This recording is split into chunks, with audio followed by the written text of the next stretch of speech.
And finally, we have reached our conclusion for the Best Picture nominees from this year. And we end with the film that actually won Best Picture. The very first film that, as our very confused president has put it and mentioned at least once before, the very first non-American film to win Best Picture in the Academy of Motion Picture Arts and Sciences 92-year history. Ladies and gentlemen, this is Parasite. For those of you who aren't familiar with the film, or maybe only know it by name, Parasite is a Korean film that is co-produced, co-written, and directed by Bong Joon-ho, and follows the members of a lower-class family, the Kims. They are struggling just to leech off of the upstairs neighbor's Wi-Fi, but their life begins to change when one day the youngest son is given the opportunity to become an English tutor for the child of a wealthy family, the Parks. He and his family use this opportunity to scheme his new employers by having all of them pose as highly qualified individuals who are unrelated in pretty much every single way, except they know each other through family members or mutual friends. And you know, just that's how we go into it. I'm trying not to go into spoilers because it's a little hard with this film, but I first saw this film for the first time while I was in the States, about maybe a month or so before I came here to Korea, and I'm really glad that I did. There were some choices that I wasn't so big on before, but after letting them marinate inside me and watching the film a couple more times, I'm personally ready to give my true review of the film. Now, before I actually get into my thoughts on the review, I just want to remind you guys to hit that like button. Just hit it like this. Ow. My arm hurts from working out yesterday. Anyway, hit that like button, and please, hit that subscribe button, especially if you haven't already subscribed. And as a short disclaimer for those of you who are new, I use a pro and con list with my reviews, but I don't usually keep the section separate, but sometimes I do. I don't know, we'll end up seeing how I decided once the overall product emerges as we go through this together. Now, let's get into my review of the winner of the 92nd Academy Award for Best Picture, Parasite. Even with that basic synopsis that I gave on the story earlier, there's so much more to this film than just that, and it's honestly best to go in knowing as little as possible about Parasite. First off, the themes are tackled masterfully. Primarily, I see it as a really great social satire on the wage gap between the rich and the poor, and just the levels of poverty, especially in this country, but it's done in a way that you actually feel it resonates through most places. I know it does with America, for me personally.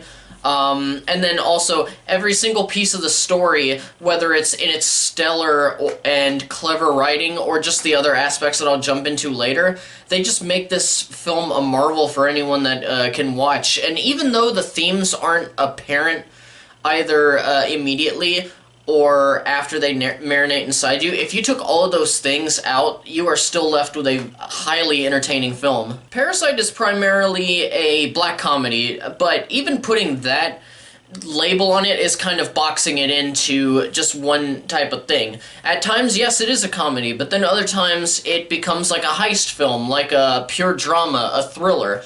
There's a point where the tone shifts to that pure drama and even thriller aesthetic, and I won't go into spoilers, but it's a twist that you will not see coming, and initially I wasn't sure if I liked it the first time I saw it. I didn't know if I liked that change. The reason for changing was very interesting, I couldn't deny that, but it was the fact that things had changed, and I didn't know if I liked the change in the tone for that moment specifically.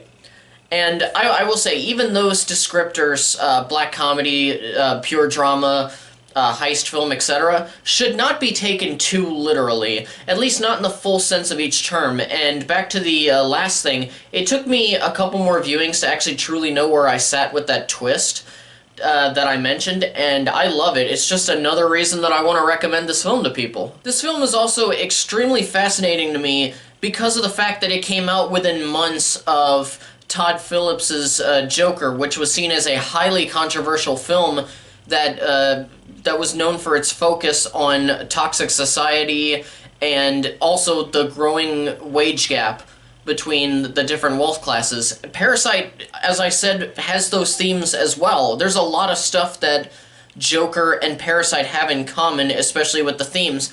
And the reason why it's especially interesting to me, without going into spoilers, if I went into spoilers, there's a few things I could say about the similarities, but it's most interesting, even more interesting in fact, because the fact that these two separate countries have modern-day films touching on the topics, just on these same topics, just shows that this is truly a global issue. And again, I will not go into spoilers, so that's as vague as I'm going to put it. The visual storytelling is immaculate and goes very far to visually explain the plights of each family member, whether it's from the Kims or the Parks. Sure, we get more time with the Kims because they are the main family, but we do also get it with the Parks. The Parks is just a bit more subtle at times. But of course, everything, it doesn't just spell out everything. It knows when to leave room for some well-placed ambiguity. And you can see this in the different ways, never being thrown out at us like we wouldn't understand what they're trying to tell us as storytellers. You know, like a lot of films that I've reviewed on this channel where they just talk down to the audience with expositional dialogue that is completely pointless. But anyway, it's just, the point is, some themes are just so powerful that you can't help but notice, and it's nice not to have a film that relies on, you know, it doesn't rely on that expositional dialogue.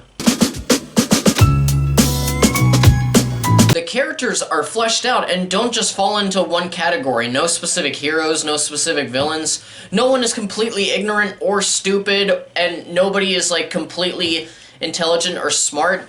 And the Kim family, which this is something that I loved, the Kims are not portrayed as stupid like a standard Hollywood film would make them out to be because they're the poorer family. And even the Park family, as the more well-off and educated family, is not portrayed as more intelligent, as again, a lot of Hollywood films would actually go so far to basically hint at. And this is especially important because the Kims need to be smarter in many ways than the Park family, because they simply do not have the same resources as the Parks. And just getting off of that stuff, just as far as performances, the entire cast is just full of masterful performances, but the standout for me is Song Kang-ho, who plays Father Kim. And I really wish that I could praise each individual cast member, but when I was preparing for this review, I continued to have issues where I would get into spoilers for each character, and then I thought that would be doing a disservice to those of you who haven't seen the film. Hey, maybe there's a way that I could have actually gone into each character without spoilers, but from the limited framework of how I process information, and it's obviously not perfect, I'm not aware of such a formula, so I'm just going to leave it at this.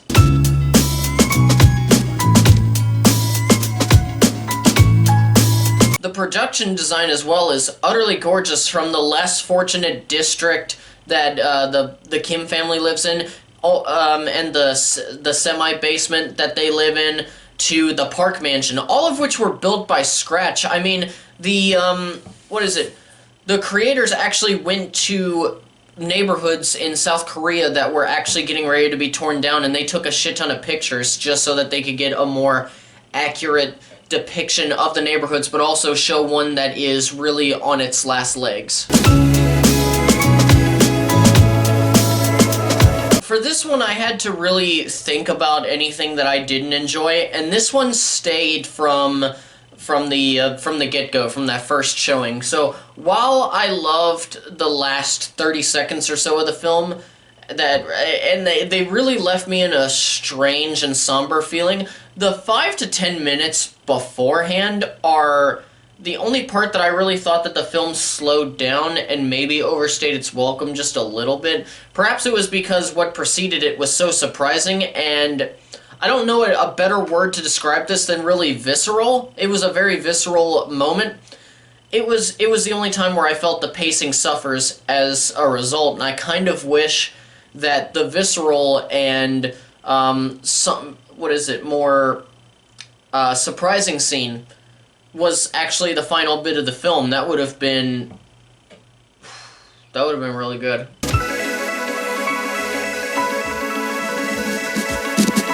But despite that one small complaint, Parasite is one of those works of art that you wish came around more often, but if one of those kinds of films did regularly, then we wouldn't appreciate them as much. Bong Joon-ho proves with this film that he is a filmmaker, and keep in mind, I haven't seen really any Bong Joon-ho movies. I did watch Okja, which is on Netflix, and I thought that one was a little weird, so I wasn't really paying attention while I was watching it, so I never actually got around to actually reviewing it. I probably will in the future, but I just don't know when that is, because it's really hard to review literally everything when thousands upon thousands of films come out every single year, and yet I'm trying to backtrack throughout the years of my life and even before then. It's anyway, I'm starting to ramble. So with this film, to me, Bong Joon-ho proved that he's a filmmaker much like Tarantino, a man that he worships, especially because Tarantino has been championing him for years before they even met, always putting him on his famous best films of the year list. And Tarantino is, okay, I don't know how to verbalize this in the right way to where it sounds cohesive, but Tarantino is a man who loves the art of filmmaking so much that when you look at a product that he's made, you can tell that there's nothing else that he can do. He would be a lesser person without having the chance to share his creative vision with the world, and Bong Joon-ho is such a person. That was the point I was making. He's one of those people. But Parasite is an acting and technical marvel, and just a as far as a screenwriting marvel altogether, that I hope brings more Americans into the idea of watching not just independent movies, but also films that aren't made by Hollywood, foreign language films where they actually have to read subtitles. But honestly, when our president dismisses such an achievement because it's not an American film, then I think we still have a long way to go. And I don't mean to get political in this point. I'm a centrist, and, you know, there are things that he does that I think are cool, there are things that he does that I think are bad, but mostly, in general, I don't care about politics. I think all politicians are stupid to a degree, especially the ones that we have in office right now, but just the comments that he made about Parasite just really pissed me off because it was ignorant as hell. But anyway, sorry. So, with Parasite, I recommend this film to every person possible. Please watch Parasite if you haven't already. I'm hoping that it's on streaming somewhere that you can find it to where maybe if you're not so sure just yet, you don't have to buy it, or rent it for like $3 or $4, but you know what? I think it's personally worth it. Anyway, with that, this review has concluded. Thank you guys so much for watching. I hope you enjoyed it. Once again, don't forget to hit that like button and hit that subscribe button if you haven't already. And as always, farewell until the next video, all of you casual moviegoers and movie fans alike, and keep on being awesome.